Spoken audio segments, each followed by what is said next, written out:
This is Life as an Outsider.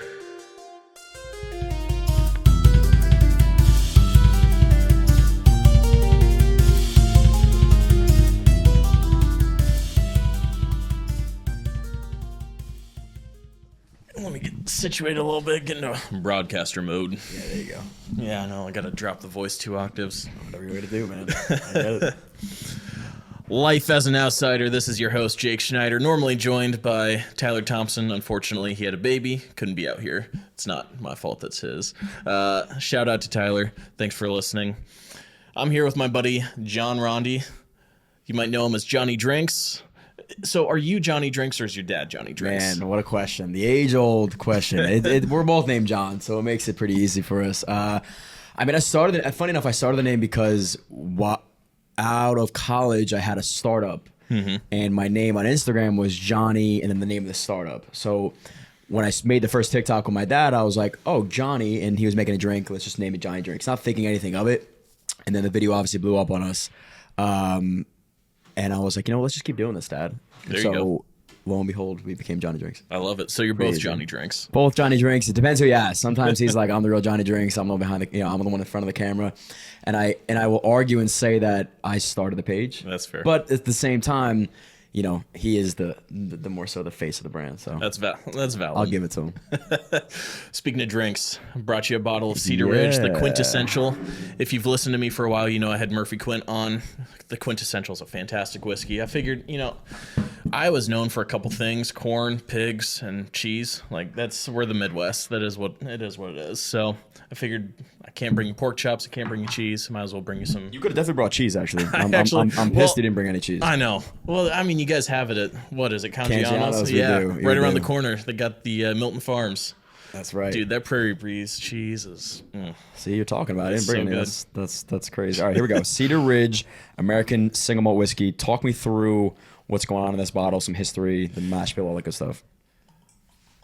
Oh, shoot, you're putting me on the spot now. Listen, you can say whatever the fuck you want. I don't care. Yeah, I know. You can tell me it's good. I'm like, all right, that's all I need to hear. I mean, all I know is it's good. I don't know a ton about the mash bill, to be honest. Let's see if the bottle says anything about it. Yeah. Let's see. Let's go. All right. We have handcrafted from the pure malted barley, aged in American oak, uniquely cask finished. I wonder what makes it unique. Then meticulously married and matured using techniques honed over 10 generations. Holy shit. Oh, yeah. With upfront deep stone fruit balanced by a subtle peaty finish. Heck yeah. All right, here we go. So this isn't your traditional bourbon. This is going to be not quite as sweet. You're going to get a little bit of that peat, some of that mossy finish. Cheers, bro. Ooh, cheers. Thanks for having me on, I guess.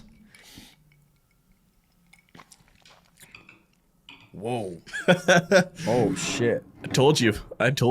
Yeah, wow. Yeah, it finishes nice. You got a little bit of that vanilla at the end. Oh, dude. That's really good. I'm- Yeah, that's real. The whole peaty finish for sure. I'm tasting that. I'm not a big bourbon guy, but I could sip on this. Yeah, I love this stuff. And the burn is pretty subtle. I also have ice cubes because I'm a pussy. But Hey, his words, not mine. He was like, "Hey, you want ice?" I said, no. nice. I'm a man. Yeah. Cool. Yeah, good stuff. exactly. Yeah, that's Dude, awesome, and man. Cedar Ridge is a sweet little distillery out in just near Iowa City, so it's about 2 hours east of Des Moines. Okay, cool. And I mean, they've got a bunch of different flavors of whiskey, a bunch of different brands. You got everything from bourbon to sherry oak finished whiskeys to, you got the quintessential. It just goes on and on. I highly recommend them. They're fantastic. Tell them I sent you. Tell Murphy I said hi. I got to go out there with him and walk through the distillery at some point because he's like, yeah, come on out. Oh, you've never been? No, I haven't had a chance You're to go. hyping him up like you've been there. I know. That's wild. I know. I'm good at BSing on a podcast, or what can I say? I could tell, man. Good job. That was good. So one of the things we started with this summer series is we started doing these quick fire questions. Yeah. So I just want to kind of play a little game, get to know you, because I've been watching your stuff basically since the how do you make a drink with an egg video. Wow, man, you're an OG. That was am. 2020 days. Funny enough about that story, that was our first video that got banned. Really? Yeah, because of salmonella. You can't drink salmonella or whatever. And so we had the video reported, but then I reposted it and it did well again. And it got taken down again. Jeez. Yeah, we thought our careers were over. All I'm saying is I've never seen somebody get sick off eating cookie dough. Listen, I don't know, man. And the alcohol kills out all the bacteria. Exactly. Whatever. Anyway. So we want to start off a little bit. You said you're not a bourbon guy. Quick fire questions, just off the top of your head.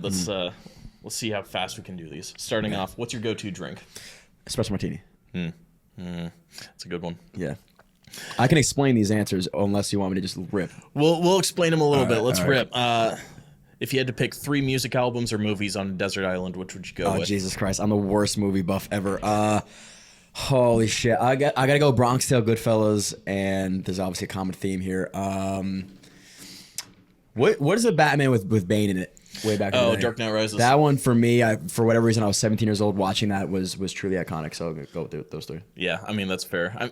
Little did you know, Glenn Powell, who was in Top Gun Maverick, I'm a huge movie buff. I could tell. And a couple other movies like the one with Sydney Sweeney this year, he started in Dark Knight Rises. All right. All right, speaking of movies, who would play you in a movie? Zac Efron, easily. Yeah, I can see it. Yeah. I was going to go with Marky Mark if you were... Yo, that's not a bad idea. I like that one too. It fits. It fits. That's a really good one. All right, Marky Mark or Zac Efron. What dream job or career did you have growing up? Did you have one or no? Obviously, playing sports, I wanted to be a professional athlete. And then after that, when I realized that, hey, I'm not playing football at 5'7", you know what? I always wanted to. I was always intrigued by making money, so like finance or investment bank. I didn't know much about it. Investments intrigued me. I always wanted to do my own thing, so I'm sort of living the dream. Hey, there you go. I love that. Finally, if you weren't doing this, what would you be doing? Yeah, again, I would probably be in some sort of finance job. Yeah. I don't know what I would be doing, but I looked up to those guys and dressed in the nice suits and making all the money, and here I am in short shorts and a t-shirt. So this works too. And I said finally, but I missed one question. fine. Your favorite smell? Whoa. Yeah. How I've interviewed people that have like candle companies and have no one make their own. said pussy on this podcast? I don't want to say that. Man, my favorite smell. That's a really good. I love you know what's gonna be weird? I love the smell of like melting butter. Oh yeah. Like Dude, in the morning. Iowa, we fry butter at our state fair for like a treat. I love that. Oh yeah. Oh, I get it. Melted butter. I like. Yeah, the post. I'm gonna go with butter. I'm gonna go with butter as my favorite Yeah, smell. good choice. All right, cool. Good Yeah, we'll go with that. Dude, I love it. Thanks again for letting me come out to Jersey and 100%. interview you. I mean, it's just been super fun watching you over the past couple of years. Little things like, hey, Dad, how do I tie a tie, pack a suitcase?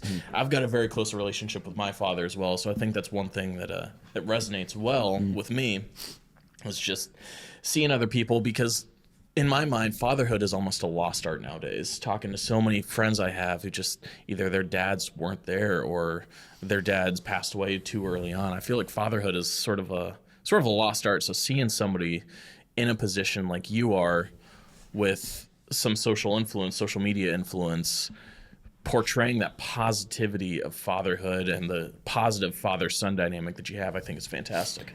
Thank you, man. It's so funny, dude, because like growing up, you know what your friends go through as far as like their relationships with their dads, but you don't really know what they're going through. And I would say the majority of my friends had good, if not at least decent relationships with their fathers. And it's only until like you grow up and then you realize like, oh, that was a little bit different than what I have with my dad, and why don't they do what we do, for better or for worse, you know what I mean? And then we were kind of put like this on like this pedestal of like the perfect father and son duo. And funny enough, like in the beginning, it almost like backfired emotionally. It was like, all right, well, I know that we look perfect online, but we're both not perfect. There's plenty of things that he does that I don't love, and there's plenty of things that I do that I'm sure he doesn't love. And it was a weird dynamic where like I almost felt the need to express that truth in the beginning. And then I took a step back and I was like, first of all, I have it really, really good. I have it better than most people. And second of all, why would I ever go out there and now try to like ruin what is seen as very positive and helpful to other people? So I had to combat that in the beginning. I was like, all right, I'm not going to go out there and try to like ruin our names and be like, well, this is the real side of what we do. And, he's not all that sometimes, and now I realize, now I'm at 28, started this at 24, my relationship with my dad would have changed inevitably. But now working with him, I'm like, I wonder how it would have been if I didn't work with him every day. Because now every conversation is about, Johnny Drinks, which is fine. I'd rather talk about that than literally anything else at this point. So I love it. But I'm always very curious, like, have we crafted and curated this relationship because of what we do? or would this have been what it was always kind of supposed to be? It's a really good way to look at it. And that's honestly kind of going back to the Cedar Ridge. So Cedar Ridge was started by Jeff. His son Murphy is the master distiller. And so talking like a little bit about what you're talking about, where the family discussions, you know, the discussions between you and your dad have been mainly the Johnny Drinks discussions now. Yeah. And I think that's really, I think it's very mature to be able to sit back and say, okay, I don't know if this relationship that we crafted would have been there without the work that we did, you know, with social media influence. I think that's a good place to start to continue to build that relationship. I mean, I've spent a lot of time with my dad, whether it's road trips or whether it's, you know, working on cars together. We both suck at working on cars, so it sucks. We're both getting pissed at each other because we're getting pissed at the car. Yeah. But no, I think that's huge to be willing to take that step back and realize, all right, I've got this relationship. Let's continue to craft that. We talked a little bit before we started officially about, you know, the egg episode. How do you make a drink with an egg? Yeah, if I remember right, it was a whiskey sour, right? Dude, yeah, man, that's crazy. I gotta bring that back. That's a good video. It's a great whiskey sour too. All right, we're gonna bring that one back. There we go. Awesome. When it kicked off, before it got removed the first time and the second time, when it started going viral, what was your first initial thought? Being like, oh, this isn't just, you know, something for fun. People are actually paying attention. Yeah, so that wasn't like our first viral video. I want to say the first one we did was our first video. So everybody always, if you're like gonna ask me, because I talked to a bunch of people about like going viral, and everybody's like, you know, how did you do it? And for me, it kind of found us. And I think that is sometimes the secret. Like most people that you watch right now, the first question or the first thing you say is like, I don't get it. Like, why them and not me, or why them and not anybody else? And they just have something that you're addicted to watching. And that was kind of what we had. We didn't know what that was in the beginning, but the first video we did was a Manhattan. Very basic. You know, we were going out to eat, so we had to make a cocktail anyway. And we posted it, did really well. And that's what I'm saying. When quarantine hit, we had nothing else to do. Right. And I was like, let's just keep making drinks. Like, who cares? It's fun. And, you know, you never know where it's going to go. But I was always so intrigued by the space because I had a startup prior to. So I knew what these dudes getting paid. Because I was like, wait, you get paid how much to promote my business? I got to pay you that. Like, it didn't make sense to me. And then as soon as I saw like that light at the end of the tunnel, like, holy shit, I could be on the other side of this. Well, I'm doubling it down. Like, I want to make sure we do what we have to do. I didn't change anything, and I wasn't thinking twice about it. I wasn't putting too much pressure on it. We started doing videos like that. And the numbers become irrelevant because now you're just competing against what you used to do. So if your first video does a couple million views, that's your base floor now. So if you don't do that in the second video, it's a flop, you know? So the numbers didn't really make much sense to me in the very beginning. So like the egg video, for example, I think it did really, really well.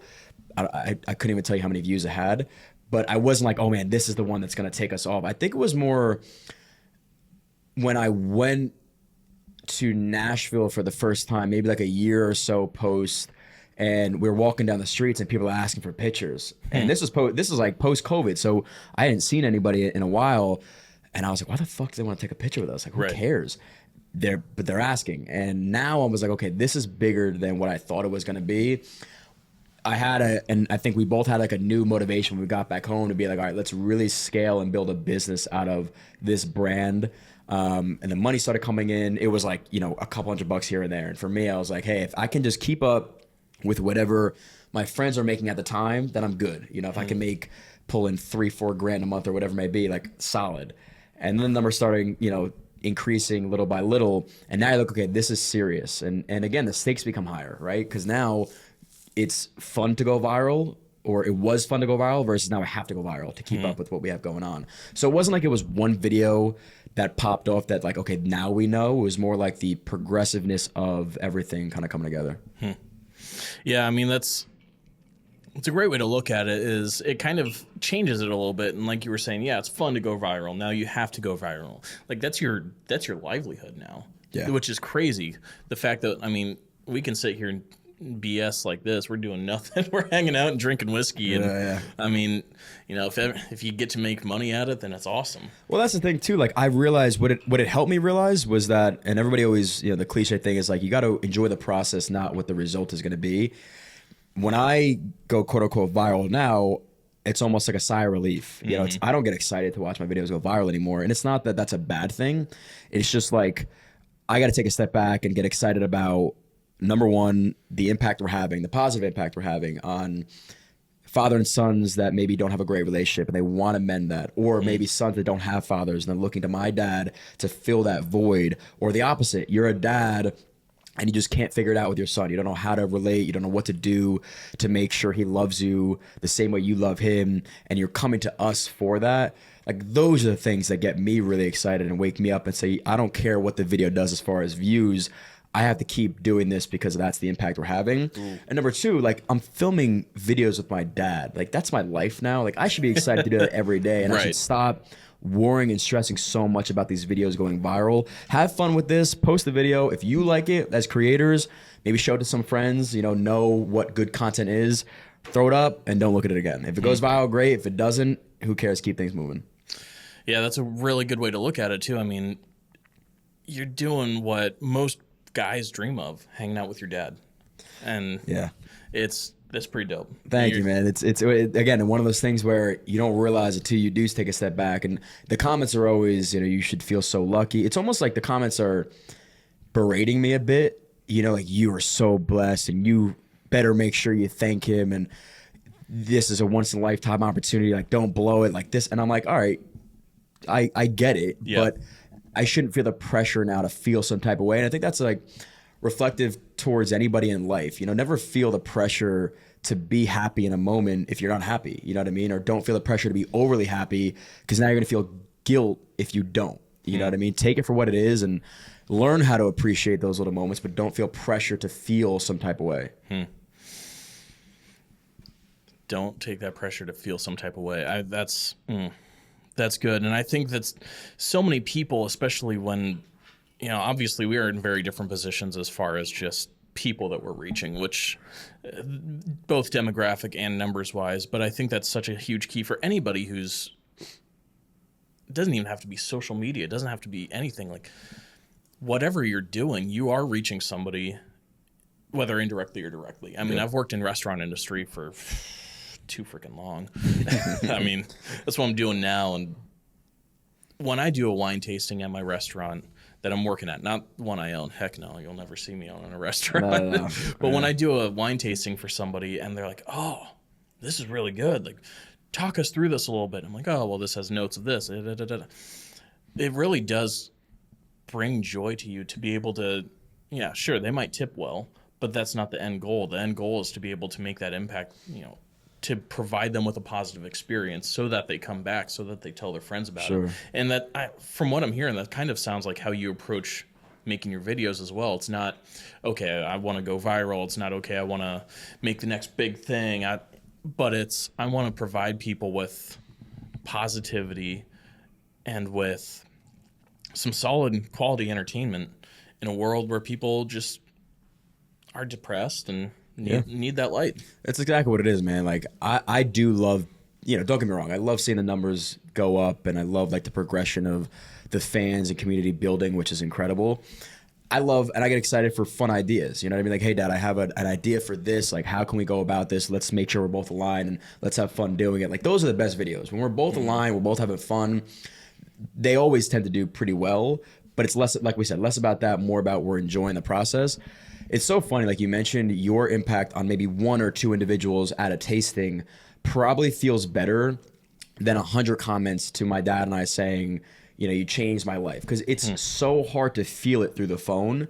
But if you said it to me in person, that's what gets me emotional. I'm like, holy shit, I didn't realize that they're even being truthful. You could feel, you can feel emotion through interaction, like in person. You can't really feel it through the phone. So when somebody sends me like this crazy heartfelt message, again, I gotta go back to like forcing yourself to feel some type of way. Maybe I'm just not that empathetic of a human and I have to work on that.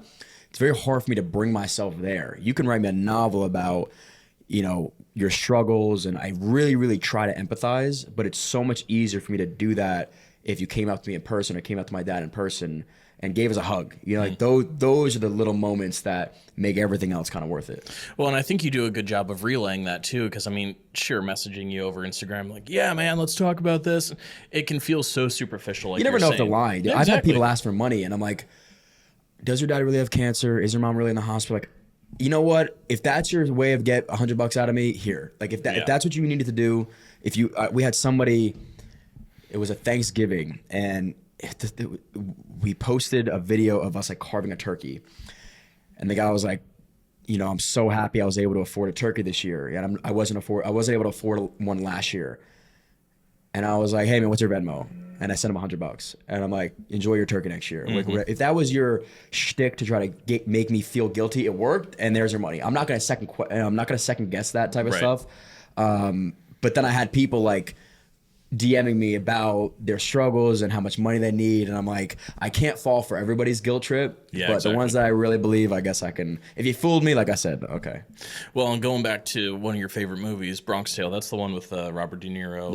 Yeah, and, that's you know, you just paid him $20 to be rid of him for the rest of your life. That one for me, man, like that little scene, and there's little moments in that movie that you learn from, but that one stuck with me forever. And it wasn't about the dollar amount, right? But if somebody's a pain in your ass and they're constantly causing issues in your life, and there's one thing that you can do to rid them of that forever, go and do it and keep things moving. If they pulled one over, I think everybody always lives with this like crazy revenge feel, and I gotta get my get back. Like, why, man? Okay, they fooled you one time. It was for $20. Like, who cares? Keep things moving. Your life is way more important and purposeful than worrying about somebody else's life and how they feel about you. True. You know? Exactly. Well, I couldn't have said it better myself. I mean, life's freaking short.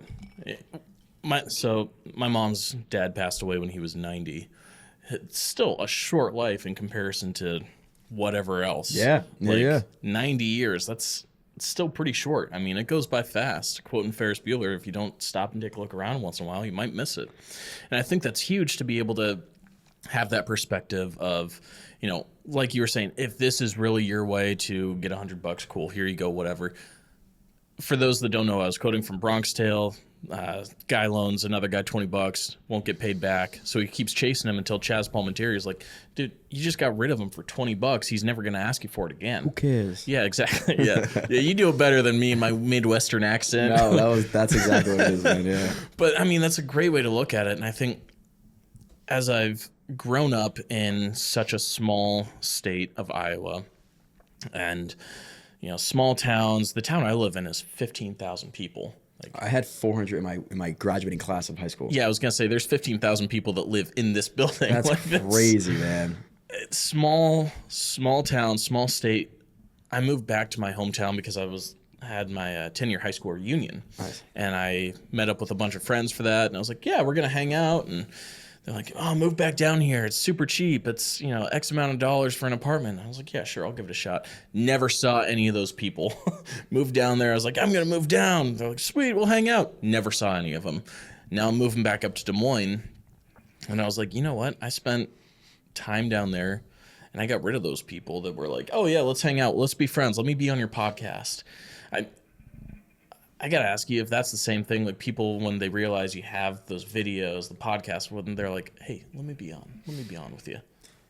It's so funny, man. Like I was so blessed with a great group of friends growing up. Like, we have 14 guys in a group chat, and we've known each other since 15 years old, and I'm 28 dope. Now. Those guys, you know, they'll bust my balls a little bit, and maybe in the beginning they were a little bit like, what are you even doing? But after that little bit, they were so supportive. Like, anything I needed in the beginning, they'd be there. If they needed to hop in a video with me, they'd love it. Like, I never felt on both sides that they're leeching or that they're hating. Like, I never felt that from those like core 14 guys, you know what I mean? And that's hard, man. Let's see what we're doing, and to truly support and appreciate and have love for, I know that's not easy. You know what I mean? Like, jealousy is very easy to feel nowadays, and I do struggle with that. So I guess like new people, like, you know, in this building, I'm only known as Johnny Drinks, because I moved here 2 years ago. So that's all you know about me. You don't know me prior to.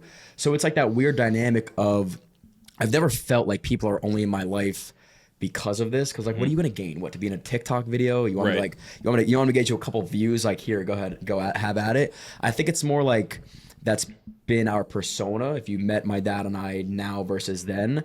And it's kind of cool to be like, hey, I took a picture with these guys, or hey, I was able to hang out with them. The best thing that I like to hear is that, hey, I was able to hang out with Johnny is actually a really cool dude. Instead of the opposite, like, hey, I met him and he kind of seems cool in his videos and he's sort of a dick. Like, I would never want that to happen. So I've never felt that people are using me in my life. And again, it goes back to like the $100 thing. If you're using me and you won one over and you got a picture with me and now you had your chance of going viral, I don't fucking know. Congrats, man. I extend myself to a lot of people that I offer, but more so because of me. Like, I want to be able to help out, and I know I was blessed with a life that most people don't live and opportunities that most people just don't have. So I'm willing to give back. I'm not taking it as like a, hey, what's in it for me type of thing. Well, it's so cool to hear, like, oh yeah, 14 guys in my group chat. It made me think. So anybody that listens knows I'm a man of faith, knows I'm a Christian. As I was reading Proverbs this morning, Proverbs 18:1, whoever isolates himself seeks his own desire. That whole idea of, some people may say it's easier for me to go out on my own, and it's so much easier for me to, be on my own because nobody can hurt me this way, nobody can, distract me this way. But it goes on to say, he breaks out against all sound judgment. Like you were saying, you had you guys busting your balls in the group chat. Good friends do that. But I can only assume that those are the same guys who are telling you, hey, you might be doing something stupid. You might be, maybe looking out for you in that sort of way. And I think, being in that group setting, it's so necessary to have close friends like that to not just look out for you in terms of, how you're growing and how you're changing, especially, us two being young men, growing, changing, evolving, but how you're treating others in that process. That's a big one, man. And it's so crazy to think because like life just has a funny way of, piecing together. And I just listened to somebody talk about, it was either a study or they were kind of being subjective when they said it, but it was like a good group of friends, especially for a man, is worth its weight in gold compared to anything else. Therapy, even parents and having a family, that's one thing. Having a really good group of friends and guys that are going to be there to, number one, support you, but also like pick you up when you're down. And listen, man, it's not that deep. You're going through stuff, you're struggling, you're depressed, you're anxious. I get that. But sometimes you just need a good night with your boys. And to hear that life is not, like you said, it's not that serious. It's going to keep moving with or without you. It's pretty short. You might as well have fun while you're here because it's hard. Like you said, everybody isolates when they feel like nobody else can help them. But now you're stuck alone in a room talking to yourself and the walls don't answer you. And if you don't have faith with God or a higher power, you really are just spiraling down this like vicious cycle of, if you are talking bad towards yourself, depression and angst. And it never gets better until you just have one of your boys be like, dude, snap out of it. Like you are so much better than what you're saying right now. And all it took was one night and to realize like, man, I got dudes that I wasn't born with that for whatever reason gravitated towards me and care so much about how I feel about myself and how I live my life. It's a great way to look at it. I got to relate it back to the other proverb, a friend loves at all times, a brother's born for adversity. Like having those close friends, it's 100% necessary. I mean, it can sound like a dick move to be like, hey, knock it off. You're being a tool. Yeah. The best thing in the world that ever happened to me was 5 years ago when I was down in Phoenix visiting, fell into this deep depression. This one guy that I didn't even know like that well, we were kind of friends, but I thought he was a tool. He called me out of the blue one day and he was like, hey, I know this addiction's going on in your life. You gotta stop. You gotta get counseling. You gotta get help because otherwise you're gonna ruin your life. You're gonna ruin the life of anybody else that you come in contact with. I was like, shoot, he's right. If a random guy that I haven't seen in years is willing to tell me that and say, I love you, you can come stay at my place until you fly out, that's the kind of guy that you want in your corner. It's interesting because it's oftentimes easier for him because he is so distant. Your best friend doesn't even want to tell you that. He doesn't want to admit that you're feeling depressed. He doesn't want to, rub you the wrong way. So it's sometimes harder until they're at a true rock bottom, until they're on the floor passed out because they're addicted to Xans and they don't know what else to do. Like, okay, yeah, that is easy. But on the road and, okay, well, he's just partying, having a good time. And, a quarter of a bar is not going to hurt him. And, okay, yeah, he gets a little bit too drunk, but he'll be all right. He functions at work. You ignore the reality, but you take a step back. You see a dude that's really fucked up and he needs help. You have no tie to him. I don't care what he feels about me. I'm going to keep things moving. I'm going to say, yo, you need some help. And that to you might have been so impactful. He doesn't realize it. It's crazy because I see this dude in this building, whether he works here or lives here, I'm not really sure. But I always see him in the elevator, and I know he's going through stuff. You can see it in his eyes. I mean, he heads down, doesn't look at anybody, doesn't talk to anybody, and I smack myself every day that I walk out of that elevator and I don't say anything to him because I know I need to. I know he needs that one sentence from somebody else. Say, hey, look, man, whatever you're going through, it'll pass. And if you need me, I'm here. I know I'm a stranger, but like we said before, life is too short to live like this. Yeah, absolutely. I mean, you gotta have those strangers in your life too. That's for sure. I mean, going back to what we were talking about when I'm doing a wine tasting and I'm a stranger to these people, they're coming in and having a good time, and I'm showing them all these different parts of life in wine, in terms of wine. Like, okay, well, these grapes come from here. That's what people do in our lives, is they show us different parts of their life and educate us in that way. Having never gone to college, I'm very much of the mind that everything is education, which is why I do wine tastings. I mean, some of my friends are like, well, why don't you become a server? You'll make more money that way. Everything I do is for educational purposes. Like coming out here, educational purpose, and building relationships. Like learn, grow, serve. That's the motto of the church I used to go to. That's my life motto. You learn, you grow, and you serve other people doing it. Otherwise, all this shit you went through, it's for nothing. Yeah, I completely agree. And the example of wine tasting, right? Like maybe wine right now isn't the most important thing in my life, and maybe I don't give a shit. But I'm going through something, and you know what? I want to take myself out of my reality for a little bit and learn about this dude's life and learn something new today. You gave them an hour of complete, time off from what they normally go through in their head. And that's maybe all they needed that day, and those things are constant reminders for us to just share. You never know how it's going to impact somebody else. Oh, 100%. I'm very, very much of the mind that people should just share what's going on in their life. And obviously, you don't want to be the guy that's going around like oversharing everything. I don't know if that's as much a thing out here in the Midwest. Oh, it is, man. Oh, dude. It's everybody, bro. Well, here's the thing. Like when you're going through something and you have nobody else to talk to, you catch an ear of somebody new and you're like, I'm depressed and I'm anxious and here's what happened with my trauma. And you're like, whoa, I just trauma dumped. And it's honestly, you got to realize like it's not fair to do to somebody else because you did just fuck up their night. I met you for a night, and I'm not even trying to say it in like a bad way. I met you for a night. You trauma dumped on me. I had no tie to you, yet now I feel worse about myself and my day because of you. And you got to really keep that towards people that are in your life, and I don't want to say deserved it or earned it, but are willing to take that on. Because you don't know. You're giving that to somebody else. It's almost like slapping them in the face, and they're like, what the fuck did I do to deserve all this trauma dumping? Yes, and expecting them to be grateful for you sharing that part of their life. Exactly. Like you, how the fuck? And he could walk away and be like, dude, I don't give a shit. And now you just ruined yourself and himself. It's not fair to do to anybody unless you truly. I'm a firm believer in that because I get it. Like when you're excited about something or you got to get something off your chest, everybody does the same thing. They just share. They get a little bit drunk, and now it's an hour conversation about what so and so did to you years ago. Yeah. And now I'm sad. But you gotta also read the room. Like I love, if you feel comfortable enough with me to talk about that sort of stuff, I'm here for you, man. Like that's different. But sometimes people will catch your ear, you don't even know them, and you're like, dude, I can't help you right now. You got to find somebody that can truly help you. Well, and it goes back to having that circle of friends because your friends are going to tell you when you're being too much.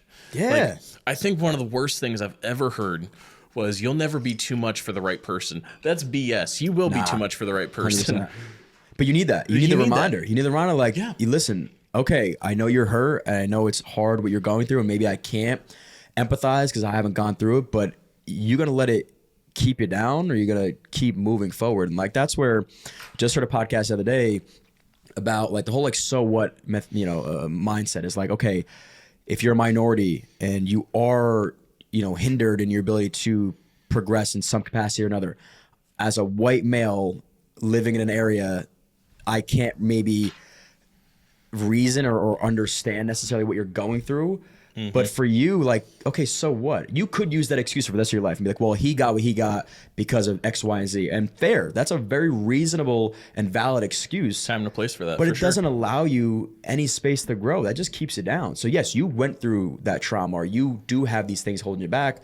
So what? Keep it moving and learn to work with what you have. One of my favorite movie series of all time is Rocky. I freaking love Rocky, dude. Fair enough. Rocky Balboa. You get hurt, you keep moving forward. You keep moving forward. I mean, and people are like, well, that's stupid. It says so in the Bible, too. Wise man gets knocked down 7, gets up 8. Yeah. That's what it's all about. It's that continuation of moving forward and not being complacent with where you are, with what's going on. I think that's huge, especially having, listened to some of your episodes and having talked with other people just in life is, I think, so often we can get in this place of complacency. And you even talked about that with going viral, with like, now, I hope I go viral instead of being complacent with it, Yeah. And, I need this to go viral. Right. Instead of just being like, I'm just going to keep doing what I'm doing. And I think there's a level of that where it's like, yeah, I know what works. But that idea of complacency, and I feel like I just said complacency like 18 times. I heard it once, man. I don't know. But no, that idea of just staying where you are and just being sad about it doesn't work for anybody else. Like, No, it doesn't help move you. on. It doesn't help you. And the whole complacency thing is, that's kind of like, it's a tough, because there are points in time in life and whatever you're doing where it's just like, all right, heads down, blinders on, and it's not about being complacent, but it's like, I'm gonna just keep things moving. I'm not gonna get overly excited or overly upset about any one thing.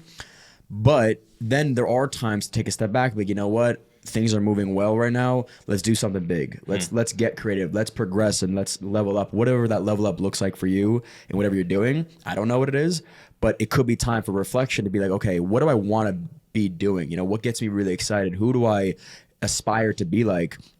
And complacency could be bad, but it also could just be like what gets you there. A lot of people want their dream life overnight, and it takes time. It may take years of you doing the same thing over and over and over again, progressing little by little by a percentage point. And now you look back, you're like, damn, I am where I wanted to be. And I don't feel that way because it didn't happen overnight. It happened in 3 years or 4 years. Well, I mean, it's working out. Same exact thing. Exactly, yeah. As you can tell, I got a dad bod and I'm rocking it. But it's like working out little by little, because I'm very frustrated with the short-term results where I want those short-term results. I want to feel, Everyone does. I want to feel better. But that's only such a good motivator for such a short amount of time. Like, yeah, when I work out, I feel better. But you got to have that internal motivation of, even when I don't feel better, I still got to keep doing it. And I wanted to ask you this because I know that you've been doing BJJ for a while, hitting the mat, things like that. Have you noticed? This is research. This See, guy. yeah, I know. I had a research, man. 3-hour flight. Had nothing else going on. Just binge watch my content. Started spelling Johnny drinks without an H. I was like, who is this guy? Yeah. Finding someone new, some imposter. One of the things I wanted to ask was, having done jiu-jitsu for how long have you been doing it? Because I can tell you got cauliflower ear a little bit. These boys are seasoned. I started at like 14, like really young, and then wrestled in high school, so I stopped. Then I was in college, wrestled a little bit, and then I stopped everything all together. Was lifting, was partying, like just whatever. Wasn't consistent. And we talked about consistency. I would say the last 2 years has been my most consistent with training with a purpose.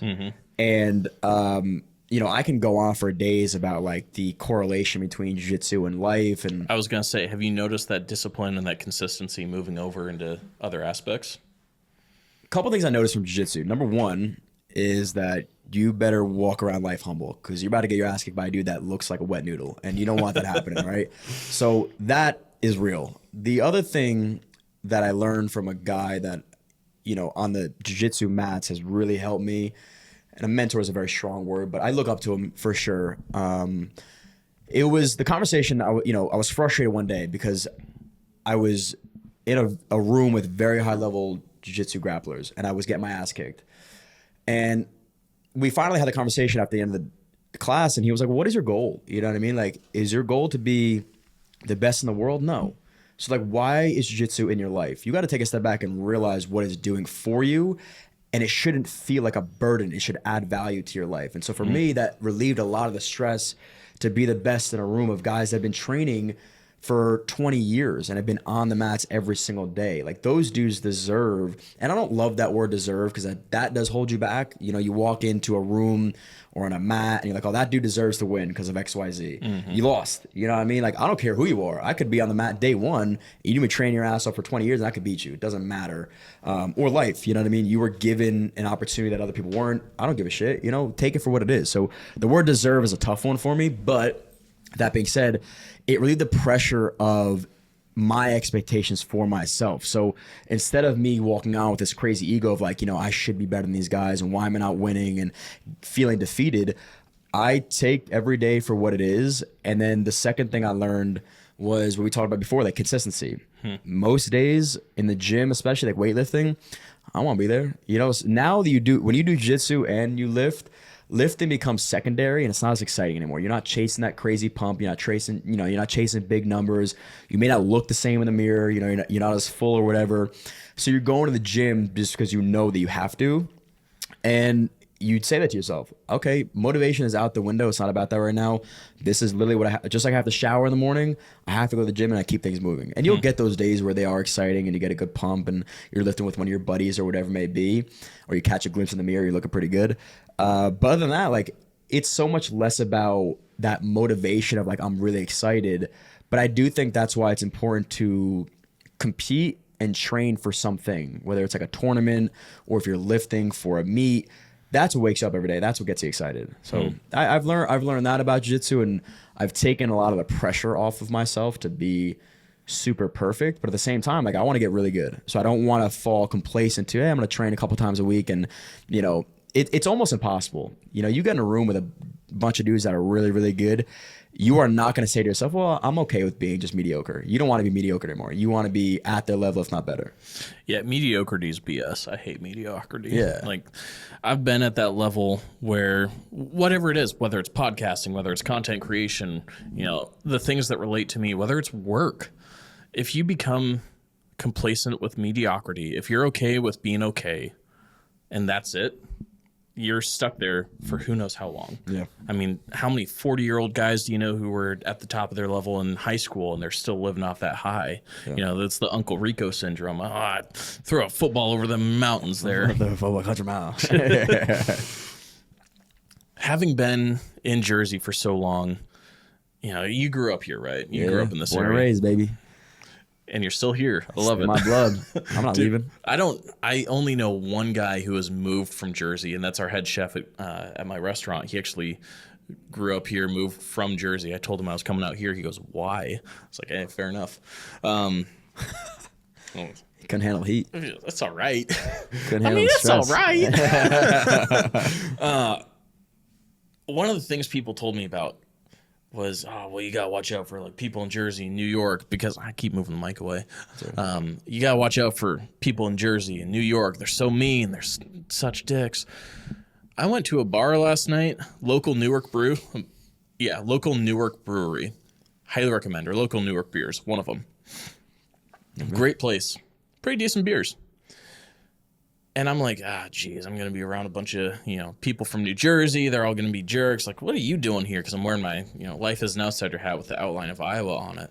And instead, like, I sneezed and 3 people said, bless you. And the bartender's like, yeah, dude, glad you're in here. I'm like, people aren't like that at all. Do you think that there's a stereotype of people from this area, whether it's Jersey or New York, of kind of being dicks that is undeserved?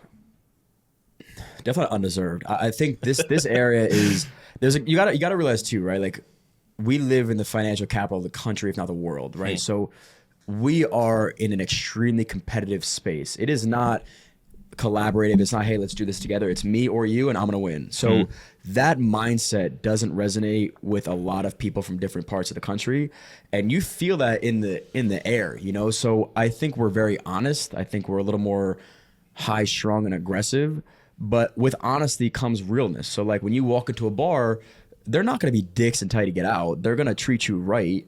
They just may be a little quicker to tell you how it is versus people that are sugarcoating things in the Midwest. And it's funny, like, when I go to the Midwest, I feel like everybody's lying to me. You know what I mean? Because they're biting their tongues for a reason. Like, we just tell you how it is. And it's not that bad in New Jersey.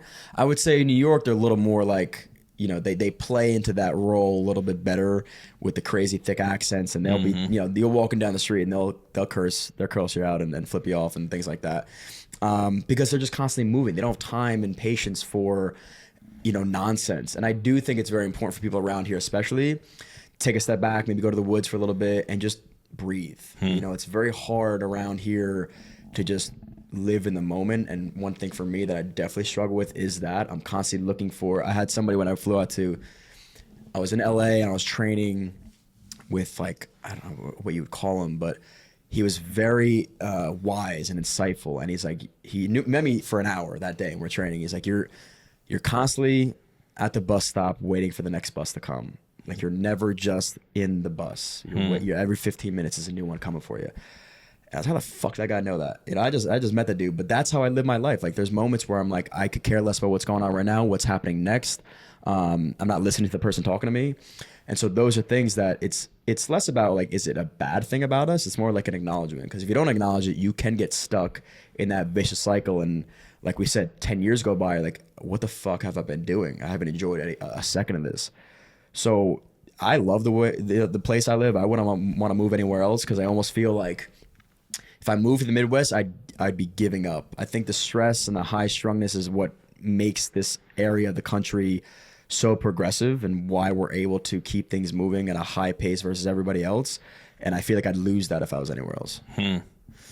It's a really good way to look at it. One of my friends on Facebook told me, he's like you said, they tell it like it is. They don't have time for your BS. Yeah. People in the South will say, bless your heart. People in New York will say, go F yourself. Like, exactly. They mean the same thing. One just sounds nicer. It sounds great, man. I want to find a Southern belle. You know, like that. The girls here that's the one thing. They're very how it is. They'll tell you how it is, and they're aggressive, and you got to like that. And I happen to, because I'm from this area, but I can see like a guy moving in here and talking to girls, being like, what the fuck was that, man? I can't deal with that nonsense. And that's why, I mean, I don't know about, you know, depression rates and suicide rates and based on area. I don't know if it's stronger over here versus the Midwest, but I'm sure there's reasons for everything, right? Like, maybe people in the Midwest feel like there's nothing going on and they have no reason to live, right? That's valid. Or maybe people in the Northeast are like, I can't keep up. But I'm just saying, like, in general, I can't keep up around here. I might as well feel depressed because I can't do it. So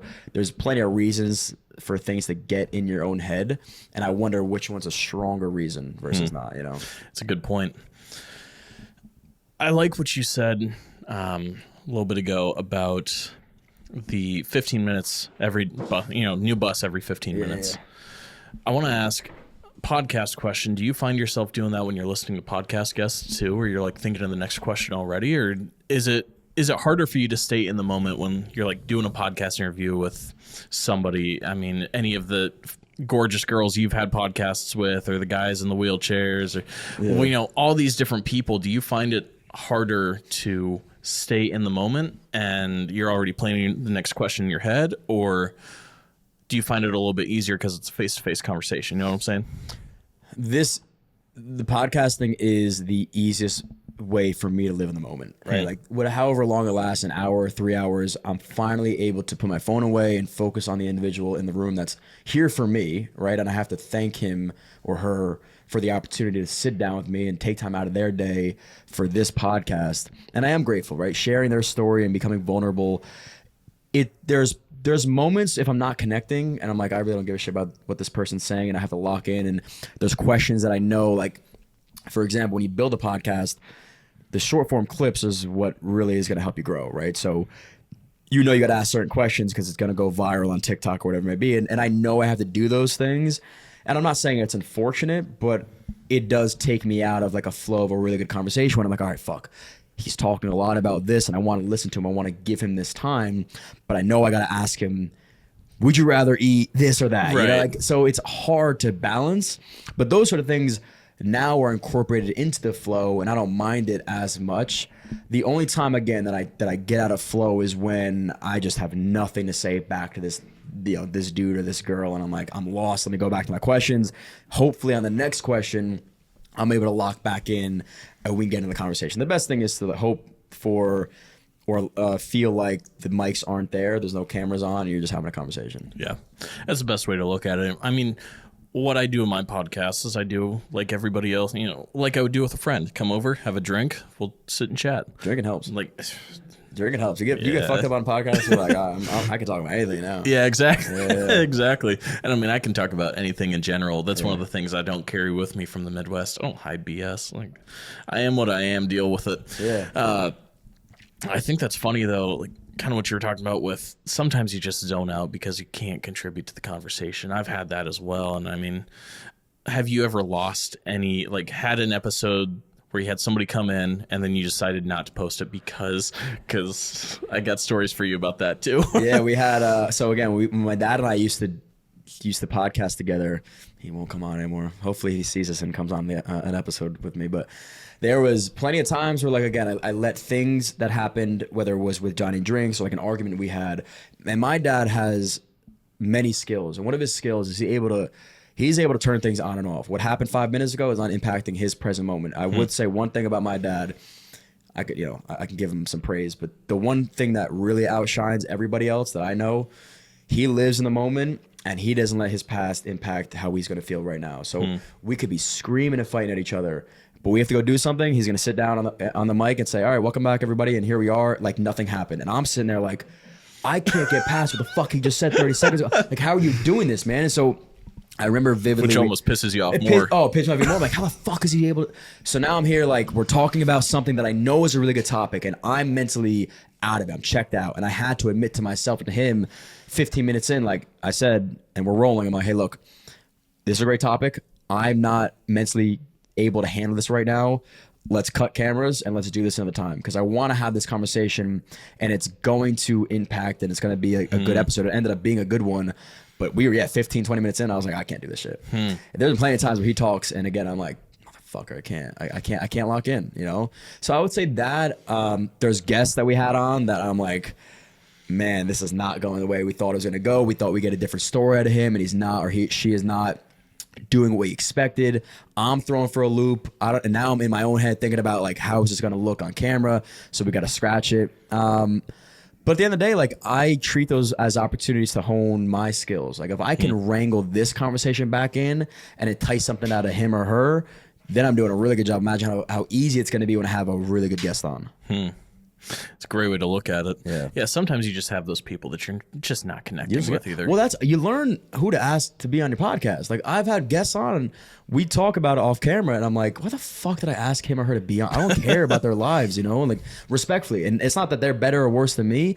Now I'm a lot more selective, and I think about the conversation I'm gonna have before asking this person. I don't care if I have 1 million followers. If I'm like, I'm gonna sit here and just be so checked out the entire time, I'm not gonna have you on. If I know, like, this is a dude or a girl I want to talk to for hours, come on, and we'll shoot the shit. And whatever the results are the results. But I'd rather have that conversation than the opposite. Specifically, a very pretty girl.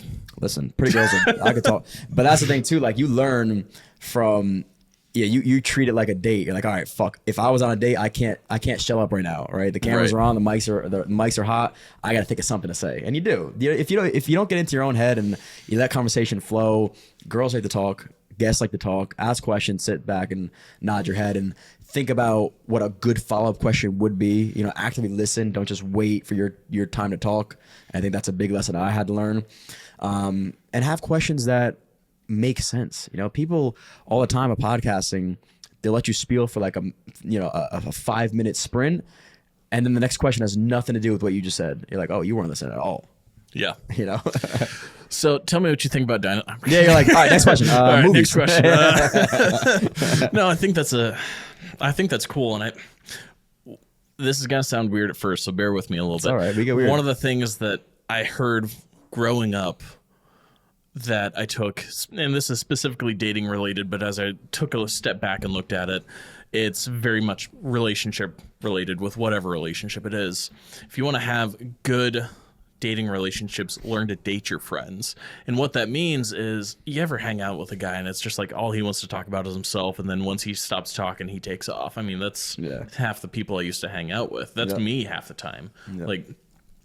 But I think that building relationships and learning to quote unquote date your friends, go out and have coffee with them. Don't just have them over, play video games, and not say anything. Like, because the more that you do that, the more that you're able to build those relationships and have good conversations. And I think all that comes with time too. I mean, like, one episode I had that there have been a couple I wasn't able to post for technical reasons. This one I specifically did not post for other reasons. I had this guy on, and great business, nice guy. 15-minute episode, and 11 minutes of it was me talking. And I was just What? Yeah, I was just like, all right, dude. Why? He just didn't say anything? No, he just didn't say anything. I was like, hey man, thanks for coming on. How you doing? Pretty good. I was like, all right, so tell me about this business. Well, I started it because my wife got me something that was similar and I was interested. Bro. How, like, there's some people that are just impossible to have. But you knew what you were doing. Like, you knew you were signed up for. It's a fucking podcast, man. Like, that's why I know if somebody likes to yap, I'm like, oh, I'm gonna get this dude on because he can talk for hours. You rather that sometimes. So let them fucking speak. You'll pull little things out of it here and there. But the opposite, if I feel like I'm pulling conversation out of somebody and they're checked out, oh, I'm done. I'll close it up quick. You know? Yeah. Messaged him later. I was like, look, man, this doesn't look good for either one of us. Did you say that to him? Oh, yeah. I was like, I can't. You got to use the technical excuse, man. I can't post this one, bro. No. Man, the mics cut out. It was crazy. It was crazy, bro. No, dude. We did have a really good episode that didn't air because of technical issues, and I'm fucking pissed about it. But other than that, that happened with me once. Where going back to waiting for somebody to finish talking so you can ask him the next question, talk about yourself. No, it's all good, man. I had that happen once. This guy owned. And I'm not afraid, I'm not afraid to shout him out. This guy owned a business where he worked with outdoors people, like helped them with outdoors trips and like repaired equipment specifically for outdoors, like tents, sleeping bags, things like that. Had him on, and he's talking about this area and mentions, having evolved from this and this. And I was like, yeah. And like even being a Christian who supports more so the traditional Bible account of creationism and things like that. Moved on. No big deal. I was like, cool. We just, we don't see everything eye to eye. I'm cool with that. Yeah. And then it was one of those things because I was doing episodes remotely at this point, and I was doing it all on my little Google Chromebook. And so it just didn't have the storage, didn't have the operating power. So I lost all the audio. Shame. And I emailed him. I was like, look, dude, I'm so sorry. I lost all the audio. Somebody just got me a mic, so I'd love to come out and do it in person. He goes, I can't help but think if you actually lost all the audio, or if you just didn't like how I responded to that question. And I was like, fuck off. No, dude, like I said, I'd be more than happy to have you on again. So when it comes to little things like that, like having disagreements with guests, you're talking about, screaming with your dad. Have you ever gotten into it with a guest on the pod, or do things go pretty casual? Unfortunately not. I'm kind of waiting for someone to freak out on camera because that'd be fun. Nobody's really ever... Can you think of anybody that's gotten heated on camera? Like, nobody even comes to mind. I feel like, listen, the conversations, I'm having people on that I like, but I'm not opposed to having somebody on that's like polarizing, you know what I mean?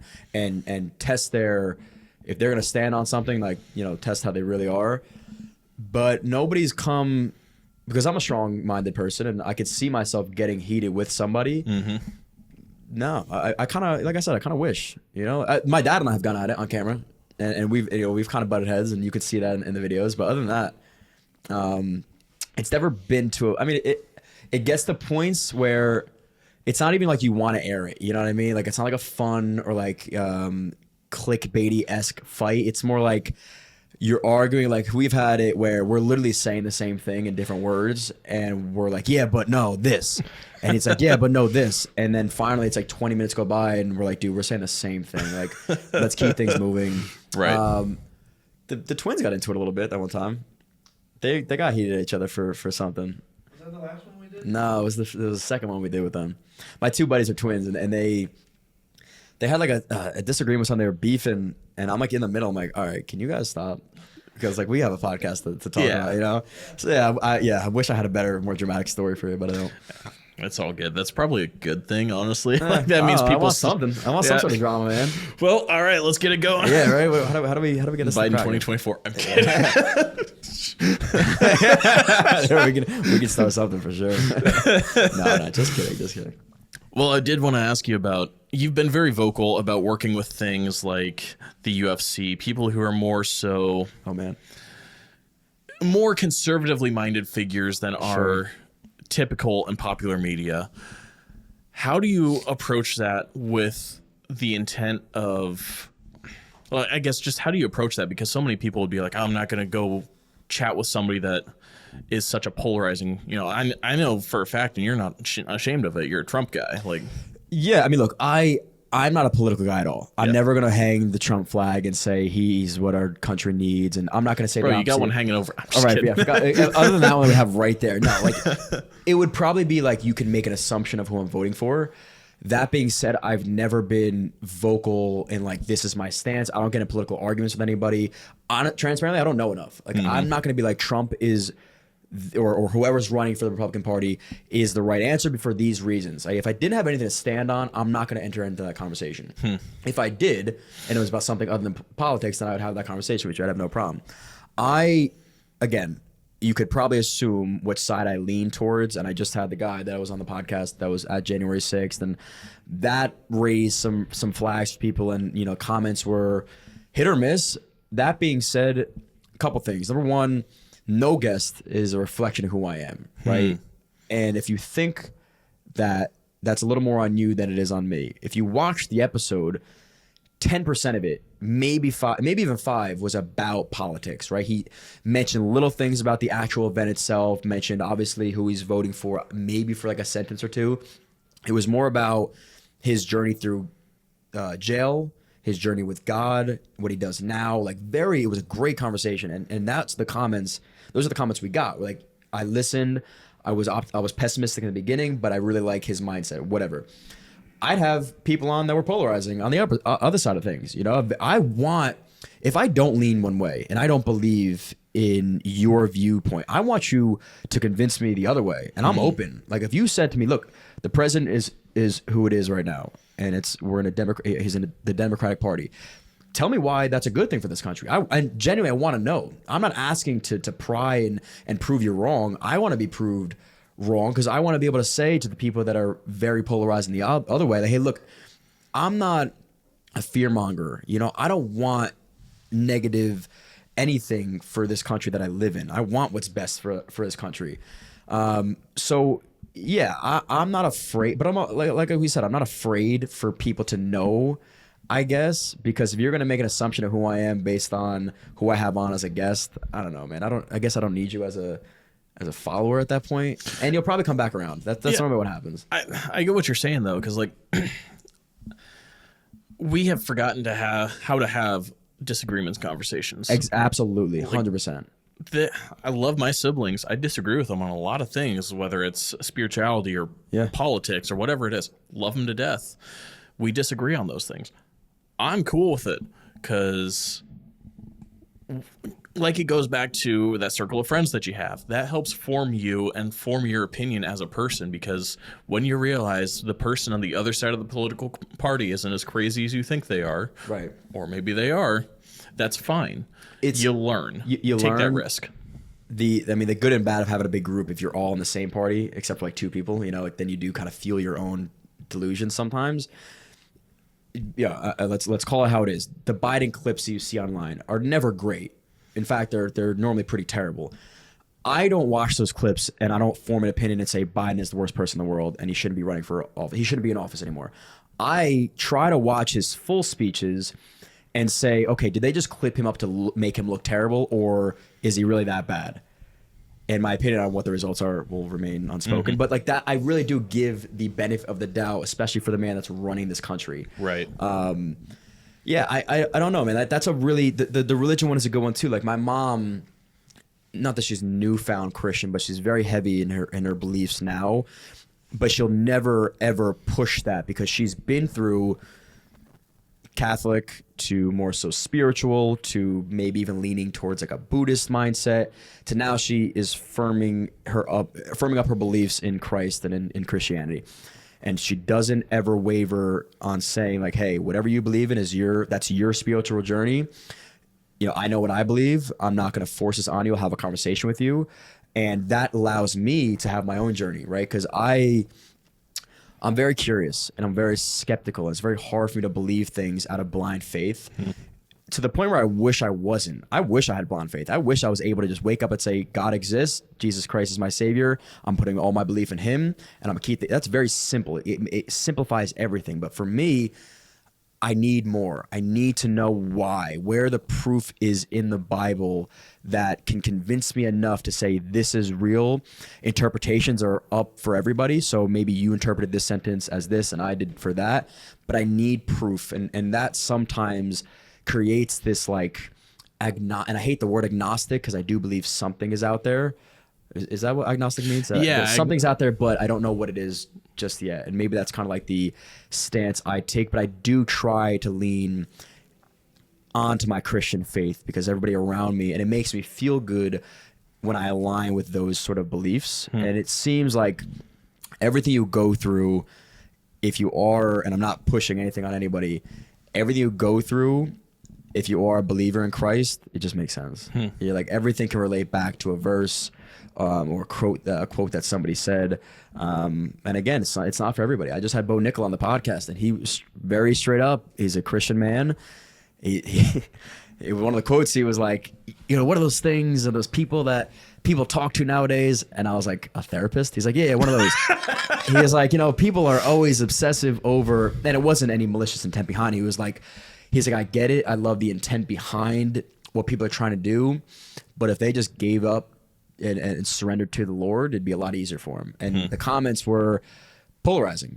Some of the comments were, amen to that, and I believe you wholeheartedly. And other people were like, how dare you believe in something that's fake and promoting this nonsense to other people. And he knows that. He's not afraid to embrace those sort of comments and conversations. But getting back to like the polarizing views and how I'm viewed from other people, I am who I am. I can't hide most stuff. I'm not going to be out there and saying things that maybe rub the majority of people the wrong way. I don't want to ever anger anybody.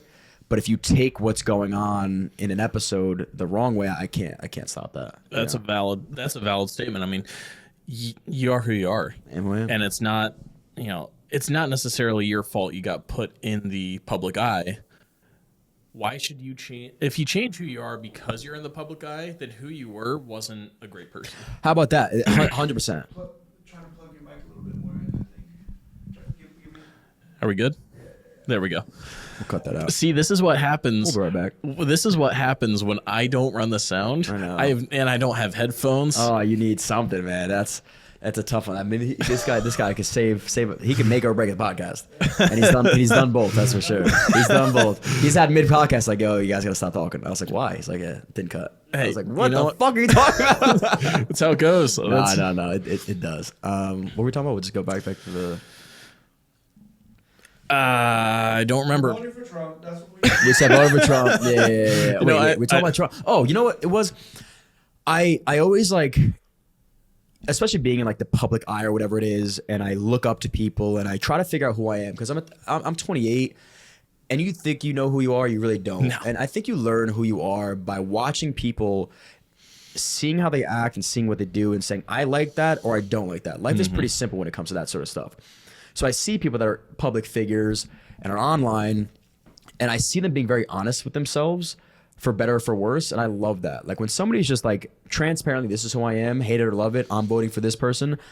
I respect the hell out of that versus the guy that I know is some type of way, yet he's not gonna, promote that or present that to the public. In fact, he's gonna lie and be a different type of way. So that's how I like to live. I'm not going to come out here and be like, Trump 2024, you should all vote for Trump because he's the right person for the job. Like I said, you could assume who I am, and maybe I'll promote and I'll share things that I know are aligned with how I believe. But hopefully for the one or two people that don't respect that, I have 20 that do. And they are forming better relationships with me than the people that are now saying I don't like him anymore. That boldness and that being okay with having those controversial opinions, I think, is huge. And everybody should have core beliefs that do not change. For me, my core belief in Christ, my core belief as a Christian, that is not going to change. And the whole reason, like you were talking about faith, I mean, you know, you can't take things on blind faith. I've always been of the mind everybody should have a little bit of agnostic in them. Like, what if this isn't real? How do I know this isn't real? You know, how do I know this is real? For me, I don't know if I've ever publicly shared why I believe in Jesus. I mean, I'm just going to make it brief. Suicide attempt at 16 didn't happen because of Jesus. I stick with that, and people are like, well, this is my story. This is my podcast. This is who I am. I am a person of faith. I'm a person who believes in that. That being said, it may not be for everybody, but works for you.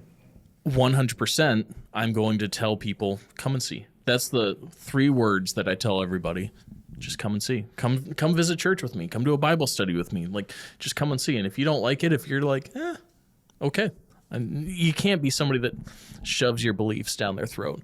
And I think that's the same with being on the other side. If you're somebody who does not believe in a higher power, if you're somebody who does not believe in anything like that, like you just had somebody on the other day talking about, what do you think heaven's like, if there is one?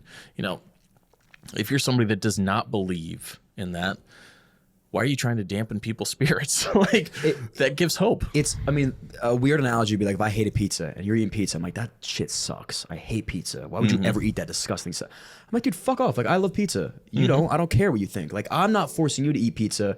Don't try to force me to not eat pizza. And I think that's where people get so hung up on just arguing for no reason because they have to feel right. Guess what?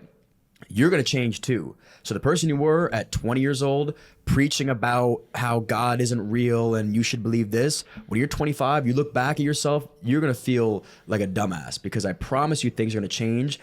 They very rarely stay the same. Even if you were, and I really loved what you said about everybody should have a little bit of agnostic in them because that opens you up for a conversation. I went to a Bible study, and the reason why and I'm very honest with like my beliefs and my faith, I'm trying, right? I'm never going to say I'm a full devoted Christian. If you ask me the question, do I believe wholeheartedly Christ is our Lord and Savior?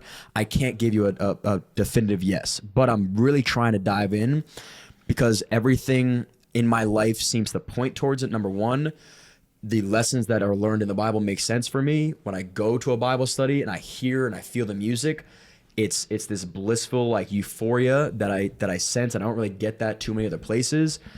But you could see me fuck up and be like, well, I thought you were a Christian. I'm like, no, man, I'm trying. And I don't use that as an excuse to now like go do things that aren't aligned with I know the way God wants me to live. But it's very hard for me to feel one way, but God wants me to feel another way. It's almost like you're lying to your. We learned in Bible study the other day too. It was like there's a difference between saying you feel it and feeling it. You could post a story on Instagram that you're saved and you're in the Bible study and you're hearing the music and yada yada, and you're getting all these likes from other people that resonate with you. But if you took that picture, put your phone away, and didn't feel a thing, there's 0 point in that. It's that stuff is you have to accept and acknowledge, why are you doing all this? Are you doing this so people look at you like a Christian, or are you doing this because you are a Christian? Well, and I think so many people who have Christian beliefs are like, and I used to be this way. I used to be very dogmatic about it, where I was you have to, especially with having siblings who don't believe the same things as I do, caused a lot of caused a lot of friction, a big rift between me and my siblings that is still being repaired years later. Right. But being very dogmatic in it, like, oh, well, it's so easy. Why can't you just believe it? As I've realized, the whole issue with it, and I say issue not in a bad way, but the whole deal with Christianity is if you believe any of this, your whole world is going to change. And that's the thing is people say it's so easy. It's not. Yeah. But, and I say this with friendly love and everything like that. Like, bro, I tell you, if you ever take that leap, your whole life's going to change for the better. And I tell you, because I've lived that, and I'm nowhere near perfect. I mean, I've still hooked up in the past. I have still gotten drunk in the past. And I say in the past, like in the past year, in the past week, I've done stupid things. I've done sinful things. And, you mentioned, why should I can't use that as an excuse. Well, Romans 6 says, should I sin more so that grace may abound? Certainly not, which means I don't do bad things so I can get more of God's good things. Ooh, sorry for cutting you off, but that has been my biggest, honestly, like fear, right? Like my life right now is really, really good. And everybody that says they've entered into this world of now being a newfound Christian says God smacks you in the face and sort of tests your faith and says, here's a problem and here's another problem. And how much do you really believe in me when things are going bad? And I'm like, well, my life is great. Like, why would I now want to do something that runs the risk of light or of God showing me things that are not good because he wants to prove like I'm good over here? And that's been my biggest reservation. I think that's why you see in a Bible study, this room is filled with people that have gone through something and they've been at rock bottom. They said to themselves, God, if you get me out of this, I promise I will devote my life to you. And that's why they're there. But it's very hard to be at the top. But I say to myself, like, look, pray to God, not because you ever want to have to be there. Pray to God because you don't want to ever have to be there. Like, you're God, you don't have to prove it to me. I will believe in you right now. Don't show me what rock bottom looks like. Don't take people out of my life that I love. Don't take everything away from me. I will devote myself to you now. And if I do, are we still good here? It's a very hard way to look at it, and I agree with you in that it's so hard to think about the idea of hitting rock bottom because that looks so different for so many people. For me, hitting rock bottom, I've hit rock bottom this year. Kid you not, April 1st, got behind on rent, so I owed a month and a half of rent. My car died, and my girlfriend broke up with me. Oh, all on Jesus. April 1st. Oh, same day? Yeah, same day. She said, man. What? It wasn't a joke. What? It wasn't a joke. That's what I thought too. She goes, man, car payment, that sucks. Yeah, by the way, I'm out. Dude, I was That's like- terrible. So, but I still had a roof over my head. I Right. could still afford groceries. Right, yep. So I could have said, no, I'm fine. But in my mind, I was at rock bottom because I was like, all these good things. And rock bottom could be family member passes away. You've got everything else taken care of, but some distant family member passes away and you start thinking about that. You're like, oh, shoot. It makes you think about life, makes you think about eternity, all these different things. So rock bottom looks different for everybody else. So yeah, I want to say this with encouragement, just because, if you ever get to that point where you're like, okay, I believe this, doesn't mean the next day God's going to be like, all right, you're moving out of Jersey because you can't afford any of this. Your podcast is done, anything like that. Because here's the thing. Some people who are believers will disagree with me on this. I think I'm right. Show me where I'm wrong. God does not want you only to endure hard things in life. Right. What we do is we find our joy in Christ. But if you look at Ecclesiastes, you are also being given good things throughout life to enjoy. Right. Now, I mean, you could argue, well, what about people who are being persecuted in other countries? I think that's a valid argument. But the point is, we don't understand what's going to happen in our life now.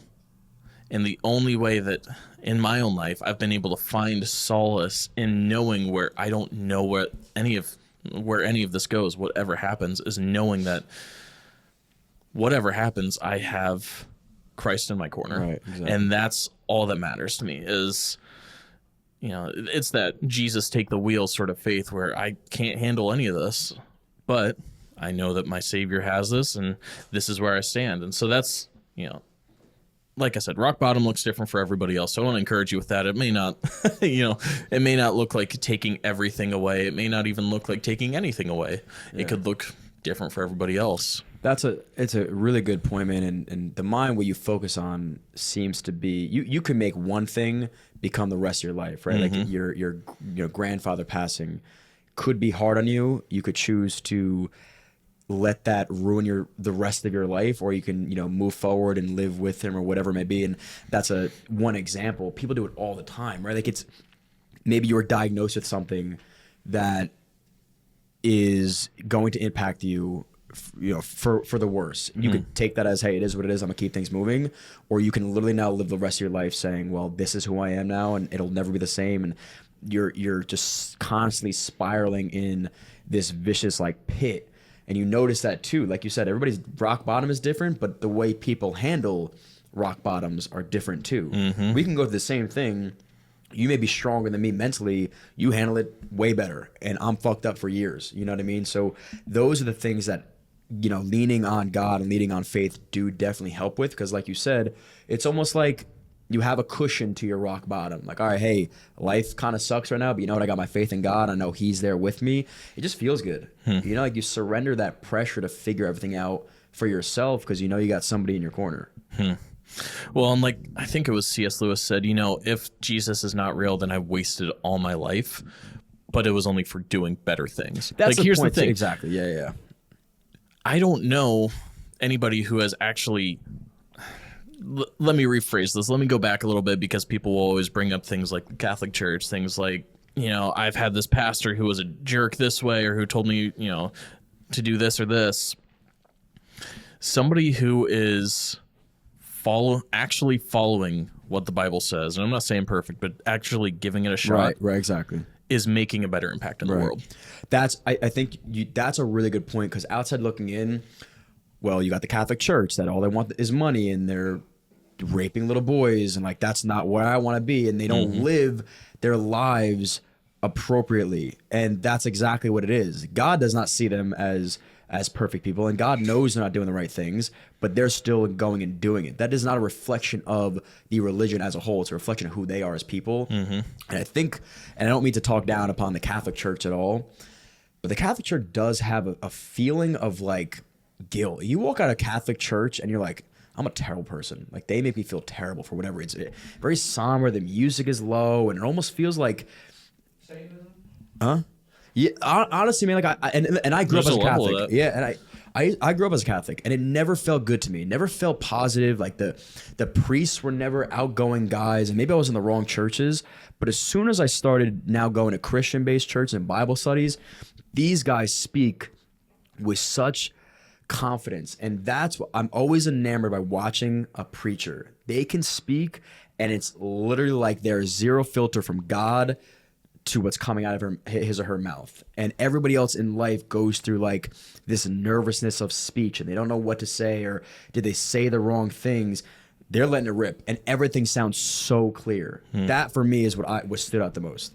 Well, and so many people forget the joy that should be part of, having a relationship with God. There's joy in There's that. supposed to be joy in and that, so yeah. many, that idea of guilt, that idea of you will never be good enough. Yeah, that's the point. Right. I'm fine with not being good enough, because I believe in a Jesus who was good enough, and that's where I stand. But they didn't make it feel like it was okay. Exactly. They made it feel like you were not good enough. You better fix your shit. Exactly. And the Christian guy, I have a Chris Durso I'm having on the podcast, and I'm gonna take the very skeptic, agnostic approach, not because that's who I am, because I want every question answered, right? Give me with no shadow of a doubt why I should be Christian. I know at the end of the day he's gonna be like, look, man, at the end of it is what it is. You gotta have some sort of blind faith, but I want to hear how he handles them, and the way he answers questions in Bible study, the way he just presents himself. I'm not perfect, right? I know you're not perfect. I know what you guys did last weekend, and you guys went and got fucked up, and it is what it is.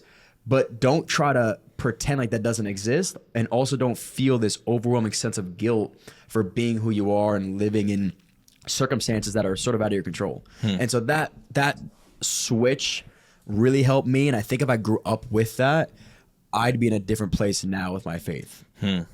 it's a really good way to look at it. I'm reminded of a pastor I used to know named Bill Mars. He's an older guy, probably, I don't know, in his 70s. He'd been a pastor for years. There was one guy in the church that we were going to who had been dealing with like very strong drug addiction and alcoholism. He believed in Jesus. He got saved. He got baptized. He died a couple months later, and Bill said this, and I'm paraphrasing. But he said this life was too hard for him. When he said that, what he meant was he could not continue fighting these addictions anymore. So God took him out, and in the best way, to be joined with him. That sounds really negative. God took him out. What I mean was God brought him in with him into heaven. Right. What we believe, like I said, not for everybody, but what we believe. And I think there's such a big point to that, which is we are all going to wrestle with our own addictions. I have wrestled with so many addictions for so many years that people don't know about, and I am fighting it daily. But the key is to keep fighting. That's the thing, is to keep that fight up, and to know that there is forgiveness, to know that there is joy waiting for you. Like, if you don't know the story of the prodigal son, doesn't matter if you believe in Jesus or not, read the story of the prodigal son, because guess what? There is forgiveness at the end for this guy who took all his dad's money and ran away and came back. His dad ran up, gave him a big hug, threw a feast. And that's what's crazy to me, is that forgiveness. When I've looked at porn, hooked up, pregnancy scares, gotten drunk, all these different things, driven drunk, doing stupid things I should never have been doing, sinful things, wrong things, there is still that forgiveness and that peace with Christ, because I know that my sins are gone. But I encourage everybody to just come and see. That's just my story with it. That's my reasoning for my belief. I know this is, I'm having you on my podcast, but I get to go off every now and then. This is your podcast, wherever the conversation goes, I don't care, as long as I can be an added value to it, And I think everything you're saying makes so much sense. And like you said, you're allowed to fuck up 1,000 times over, right? And I listened to another pastor speak, and there's a difference between fucking up, asking for forgiveness, knowing that you're going to do it again, versus fucking up, asking for forgiveness, and genuinely trying to not do that again. Whether or not you do it again, right? Like, was that how he said it from the pulpit? Pretty much. Yeah. I mean, awesome. And not so many words, Yeah. But it was basically like, God knows. God knows if you're going to go get drunk or do things that are sinful with the intent of ever changing, versus, you know what, I'm going to go get drunk, I'm going to have sex with girls, I'm going to do drugs, I'm going to do everything wrong, but I'm going to go pray and I'm good. He's going to forgive my sins and I'm going to be fine. No, he knows, you know what I mean? You got to be working towards becoming a better version of yourself in his eyes. And that makes you feel better, man. And I really think that people that struggled and have gone through things that you've gone through, and I appreciate you being vulnerable with me and sharing that sort of stuff, there has to be a point in time where it goes from crazy extreme of like all you care about is the obsession of reading the Bible, and every second of every day is just hyper focused on that because that's what you needed, to now like living life, because like you said, life, God gave us life to enjoy it. So yes, you live faithful and in faith and believe in Christ, but you're also living to do exciting stuff like this. You're not at home reading your Bible 10 times over. You're living life. And people that go through shit normally suffer and struggle with like that transition of, okay, let's get back to reality here.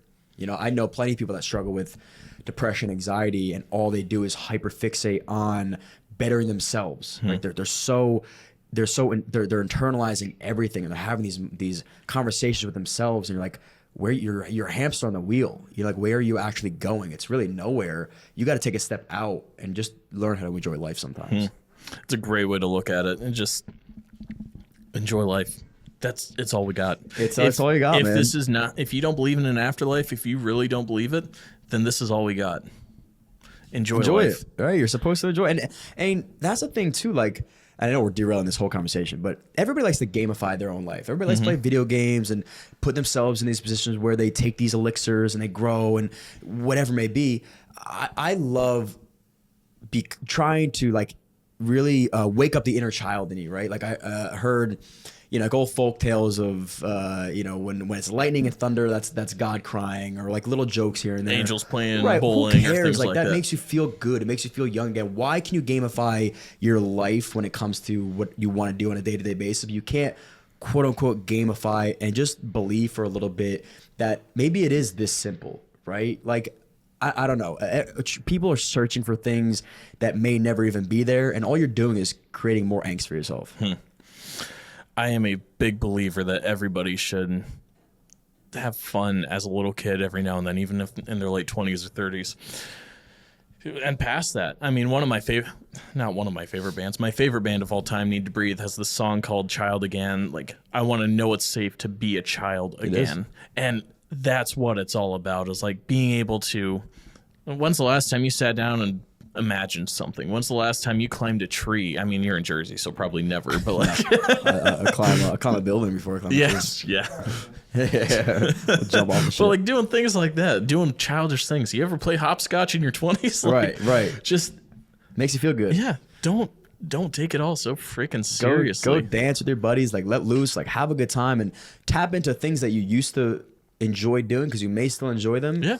And doesn't mean you can't always enjoy them. Like we're force ourselves to just like listen to what other people think about us. And you're 30 years old and you gotta start acting like this. Why? Who says who? You know what I mean? Like I love my life and the way I want to live. If it's not harming anybody and I'm getting my stuff done, there's no reason why you shouldn't be enjoying and tapping, like you said, into the old child of yourself. Oh, 100%. Shout out Mike Donaghy, author of Finding God's Life from My Will, also lead singer of 10th Avenue North. He made this comment in one of his books. When's the last time you danced? Because somebody at one point in your life told you were bad at dancing. I've got a 6-year-old daughter. She dances all the time. She's terrible at it, but I'm Well, now encouraging you are it. the person that told her that she's terrible at dancing. He's like, I'm encouraging it because you have these moments in your life where people tell you, and it goes back to that friend thing. If you had your friends telling you right away, now you suck at podcasting, you suck at making these videos, like, when's the last time somebody did something that they enjoyed because they stopped because somebody else told them, oh, no, you're not good at it. And it's that childish spirit. Yeah, man, and it feels so good when you finally admit to yourself, you know what? I don't care what they said. I'm going to do it anyway. And they're not going to care as much as I thought. You know, judgment in New Jersey, especially, that does weigh on you a little bit more, right? Family dynamics, and everybody's very harsh on one another, that you can't wear this, or you can't look like that, you can't say these things. You know, like Joe knows it too because he sees it. And then you give up. You're like, you know, I don't give a shit. Like, I'm my own person. If I want to wear what you think is dumb, it doesn't matter to me anymore. I'm over living the way you want me to live, and I'm going to start living the way I want to live. 100%. I mean, I even thought about that when I was coming to the podcast today, because I was like, I'm going to wear jeans and I said, screw it. I'm wearing. You could have wore a suit for all I care. Yeah, man. I'm You wearing could wear short anything. shorts and a Mortal Kombat t-shirt from a thrift store. And you know what? I didn't think comfortable. twice about it, man. Yeah. It is what it is. I'm comfortable, and that's what matters. I'm glad, man. That's awesome. As we do start to wrap up a little bit, I mean, we've talked about freaking everything under the sun, doing podcasting, doing things like that. What has been the highlight? Because, I mean, obviously you got to do things with Howlerhead. You got to meet Dana White of the UFC. I mean, what has been one of the biggest highlights besides working with your dad on a daily basis? Yeah, man. The UFC stuff has been great. You know, like meeting people that I never would have thought I would have. But the funny part about life is, like, when you do it, you instantly, like you said, you leveled up, and it doesn't feel the way you want it to. You know what I mean? So I would say the first UFC just event itself, right? Going there and making drinks for Dana was very, you know, I guess it was a little tense because you wanted everything to go right. You want to make sure the cameras are rolling and mics and you sound good or whatever. But I would say the way they treated us was so impressive, and I felt like a celebrity. You know what I mean? Like, I walked down and they didn't tell us where our seats were, and all they did was give us this little ticket and I had somebody guide us down, and just kept going lower and lower and lower. And I'm like, wait, we're on the floor? Like, this is where they put us? Like, I'm around this person, that person, and you look around and people are like staring at you, waving at you, and those moments are when they become extreme. Like I said, the 0 to 100 rarely happens for people, and especially for us, like, going viral doesn't feel the way it used to because it's progressive, and it really shouldn't. You shouldn't expect that out of life. But when those little moments hit and you're like, holy shit, this is real, those are experiences that kind of make everything else worth it. That was really cool. And then, yeah, I would say, like, little moments like that, you know, it's hard to top those. I guess when I get Donald Trump on my podcast, that'll be the next big thing. Honestly, it's the best podcast. I mean, listen, that would be. But honestly, I'd probably have him on. I probably wouldn't feel the way I'd want it. Right? You know what I mean? You wouldn't be able to use headphones? No way. I'd have to sit there and Too hope. No, listen, you can say what you want. But seriously, like, and that's when you realize that, you can view that as depressing, or you can realize that as, like, exciting. That nothing is ever as extreme as you think it's going to be. So those moments, don't let them get you too high, or don't let them get you too low, because you're supposed to just enjoy everything as a whole.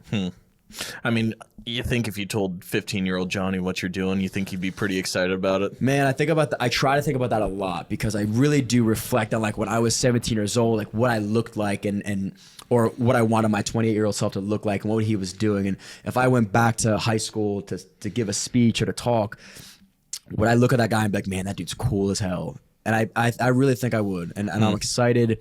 And that gets me proud in a way, or maybe just happy for the life that I'm living, that I was able to fulfill the dreams that I once had. And it's pretty rare that you match that up almost perfectly. And I never really knew what I was going to be doing at 17, but I knew I was going to do something special. And here we are. And so it makes me excited for where I'm going to be at 37, you know, because who knows where life can take me. That's a good word. Oh, that's a good word to start ending on. I mean, that's little things like this, little things like one video going viral, one drink made for Dana. You know, for me, I mean, getting to meet one person or one other person and just shake their hand and tell them, "Oh, dude, I loved your stuff." You know, little things like that. Whatever yours is, I think is, as a listener, I think hold on to that and don't make it the end all be all, though. Like you were saying, because it doesn't feel as good as it did when you first thought about it. You know, like it kind of feels a little bit empty, and that's fine. Enjoy it from a 15-year-old self perspective where you're like, oh, I get to do this. I can freaking, yeah, let's do it. Yeah. As we do start to wrap up, I've said that like 3 times now. We'll get there. It's all right, man. Where can we find you? I mean, obviously, most of the people that I know that are going to be listening to this are coming from your channels, but where can we find you? Where can we keep up with you and just see where things are going? Yeah, at John Rondi or at Johnny Drinks on pretty much every social you can find. We're everywhere. And your podcast, On the Rocks, it's on everything? On the Rocks podcast, yeah. Oh, sorry. But then you find my sound guy behind the camera is mad at me. On the Rocks podcast, it's right back here. Again, on pretty much every social. Awesome. All right. Johnny, I appreciate this, bro. It's been fun. Thanks so much, man. This has been a great conversation. I mean, I don't think I've ever covered this much in one conversation with anybody. We went from childhood self to, you know, favorite smells to faith and anything in between. So this has been a blast, bro. I appreciate it. No, thank you so much for having me on, man. I appreciate you. Absolutely. And as always, a shout out to Tyler. Sad he couldn't make it out to Jersey. I do also want to shout out the two sponsors of this episode. As you can tell, I don't say that a whole lot. Hey, you got a sponsor. That's awesome. Tessa Kassler, thank you very much. And Eric Satterwhite, bro, thanks a lot. You guys have been awesome in contributing, supporting. It has been my pleasure to be the host of Life as an Outsider and the creator of it. I do this to tell you the stories that you otherwise may not hear. So keep it up. And as always, be kind to each other. That's right. Peace.